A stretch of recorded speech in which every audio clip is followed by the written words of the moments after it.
Hello everyone, welcome back to Ceylon சமையல். இன்றைக்கி சிலோன் சமையலில் புலசிக்க கறி எப்படி செய்கிறேன்னு பார்ப்போம்.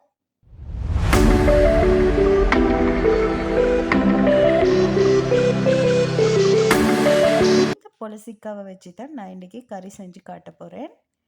புலசிக்காய் பருப்பு போட்டு எப்படி ஆக்குறது அப்படின்னு சொல்லி இந்த வீடியோவில் நாங்கள் பார்ப்போம். நீ இதுவரையில் எங்களோட சேனலை சப்ஸ்கிரைப் பண்ணிடல அப்படின்னு சொன்னால் மறக்காமல் சப்ஸ்கிரைப் பண்ணி வச்சுக்கோங்க. புலசிக்காவை இது மாதிரி ரெண்டுக்கா கட் பண்ணி எடுத்துக்கோங்க. இப்போ கட் பண்ணி எடுத்த புலசிக்காவோட தோல் எல்லாம் நாங்கள் சீவி எடுத்துக்கொள்ளணும்.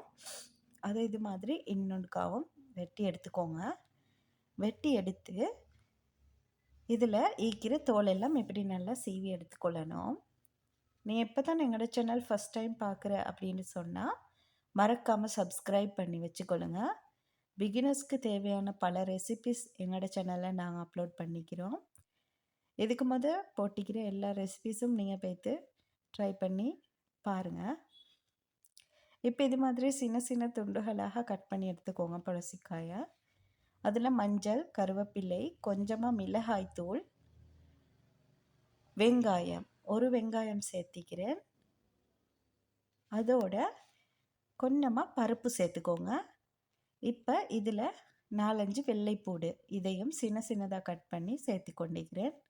அதோட இதுக்கு தேவையான அளவு உப்பு சேர்த்திக்கோங்க. இதை நான் ப்ரெஷர் குக்கரில் தான் செய்கிறேன். இது வேகிறதுக்கு தேவையான அளவு கொஞ்சமாக தண்ணி சேர்த்துக்கோங்க. அதோட இதுக்கு நான் கொஞ்சமாக தேங்காய் பாலும் சேர்த்திக்கிறேன். இப்போ இது நல்லாவே வெந்து வந்திக்குது.